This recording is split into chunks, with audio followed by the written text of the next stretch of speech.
Have you been working really hard, but it feels like everything you try to do can't catch a break? Have you been holding on, but it seems like you can't hold on any longer?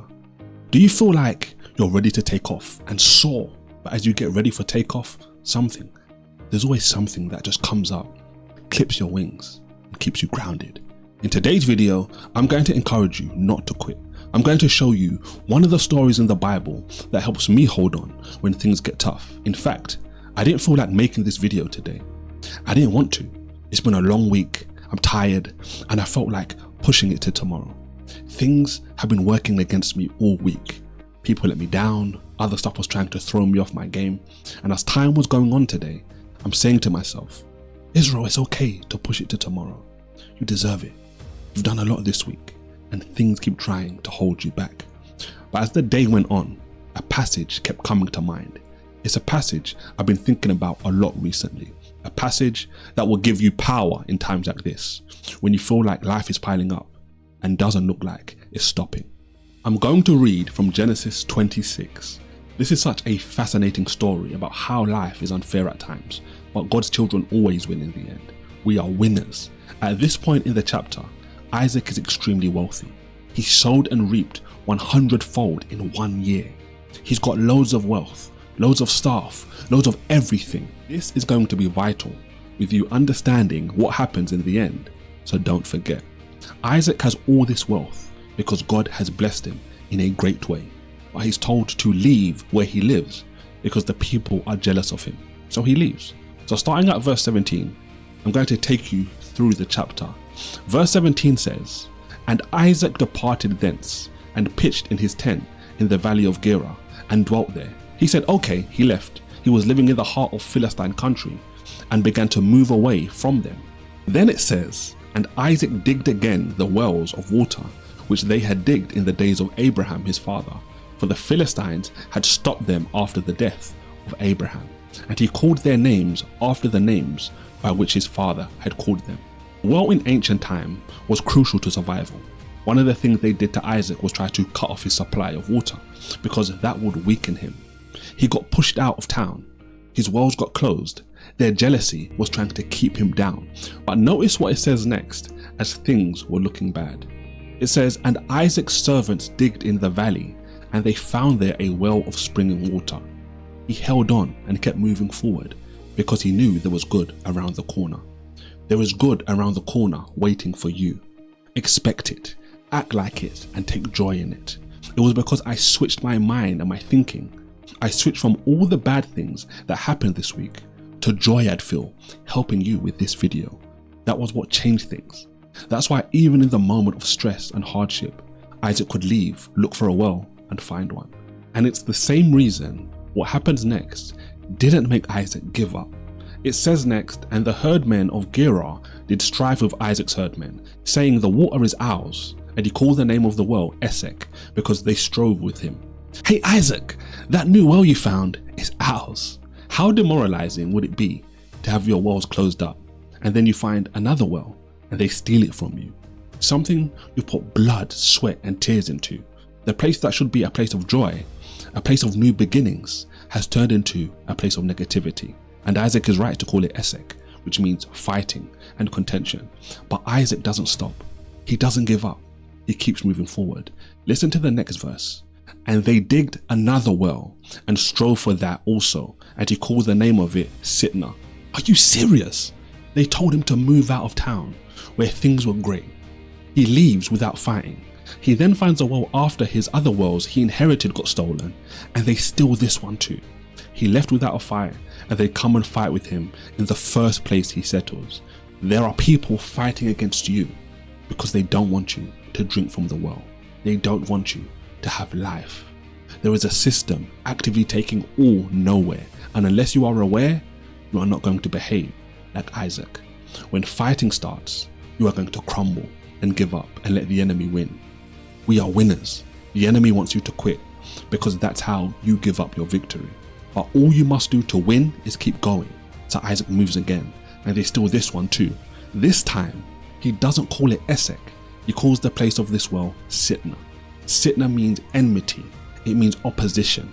The moment you become aware of your opponent, the easier. He doesn't make it easy, but he makes it easier. Jesus said the thief comes to steal and kill and destroy. So that prepares you. Anything significant that you are doing is a target for the enemy. Don't get surprised when fighting and enmity shows up along the way, but don't surrender. You've already won. Keep moving forward like Isaac. Then it says, and he removed from thence and digged another well, and for that they strove not. And he called the name of it Rehoboth. And he said, for now the Lord has made room for us, and we shall be fruitful in the land. Isaac was moving from place to place, and from the outside it looked like he couldn't catch a break. Something kept coming up to clip his wings, but he kept doing the things that prepared him for flight. And this time he finds another well. There's no Esek or Sitna. He called the name of this place Rehoboth. Now the Lord has made room for us, and I'm about to produce fruit. Imagine if Isaac gave up in the beginning. He wouldn't have found a new well. Then imagine if he stopped after they robbed the well he named Esek. He wouldn't have found the next well. And imagine if he stopped after they robbed the well he named Sitna. He would have missed out on this new well he called Rehoboth, and he would have missed out on so much more. All the fruit God desired him to produce would never get received. Rehoboth means spaciousness, lots of room. But to get there, Isaac endured much fighting, much opposition, because he's a winner. We are winners, and that means we know fighting and opposition cannot keep us from what God has laid out for us. God's blessing, God's victory outlasts and defeats all opposition to it. Keep moving forward, but that's not all. Listen to what happens next. And he went up from thence to Beersheba, and the Lord appeared unto him the same night and said, I am the God of Abraham thy father. Fear not, for I am with you, and will bless you, and multiply your seed for my servant Abraham's sake. The same night. Notice how fast everything became clear once Isaac was in the right place. As you keep moving, as you keep holding on, things will get clearer. As your enemies fall around you, the same night God strengthened him and told him, fear not. You don't need to fear anything or anyone when you're with God. This is why God keeps reminding us all the way throughout the Bible. Don't be afraid. Verse 25 says, and he builded an altar there and called upon the name of the Lord and pitched his tent there. And there Isaac's servant digged a well. Never forget to honor God when he delivers you from trouble. Isaac worshipped God. But notice what happens next. The Philistines were trying to stop him and wipe him out. But now it says, then Abimelech went to him from Gerar, and Ahuzaph, one of his friends, and Phicol, the chief captain of his army. And Isaac said unto them, wherefore come ye to me, seeing ye hate me, and have sent me away from you? The same people that drove him away were now back, and Isaac is right to say, what are you doing here? You've been fighting against me this whole time, but now you're here to see me? Because when people fighting you cannot stop you, then they want protection from you. And they said, we saw certainly that the Lord was with you. And we said, let there be now an oath between us, even between us and you, and let us make a covenant with you. A covenant was an oath binding by death. Both parties would give their word to keep peace. They didn't want an oath of peace when they drove him out, but now they want a peace treaty, because no matter what they do, God's people keep growing. The Christians kept growing despite persecution. The Israelites in Egypt kept growing despite persecution from the Egyptians. The Philistines had to acknowledge that God was at work, but that came when they saw the faithfulness of Isaac. Keep the faith and hold on when things keep trying to hold you down. That is one way you will represent God in your life.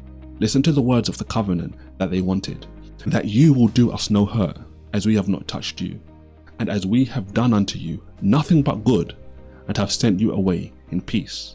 You are now the blessed of the Lord. We stopped you from growing in our land and made you start again somewhere else. But we didn't hurt you. From the beginning, Isaac was not focused on them. He let God fight his battles, and he kept moving forward to the place that God desired him to be. And he made them a feast, and they did eat and drink. And they rose up betimes in the morning and sware one to another. And Isaac sent them away, and they departed from him in peace. It was a custom to share a meal when making a covenant. So they eat together and went their separate ways. And like it said, God visited Isaac the same night earlier. Listen to this. And it came to pass the same day that Isaac's servants came and told him concerning the well which they had digged, and said unto him, We have found water. What God has in store for you, no one can keep away from you if you keep moving forward towards it. The system knows how close you are and is dying for you to give up as you encounter fighting along the way. But you are a winner. We win and don't give up. And he called it Sheba. Therefore the name of the city is Beersheba unto this day. He called it Sheba, and Beersheba means the well of the oath. I said to remember Isaac was wealthy earlier because it's vital to understanding what's going on right here. Isaac had physical wealth, but much more spiritual wealth. He had a wealthy mindset and he acted like it. Wealthy people understand it's only a matter of time before they take off. If you keep doing the right things, nothing will stop you. It's only a matter of time. And that's why you're watching this video today and not some other day, because I told myself the right stories and the right results showed up. Stories like I shared today are so important on your journey to impact the masses. That's why you should watch my video next about the stories you are telling yourself. Go win, and God bless winners.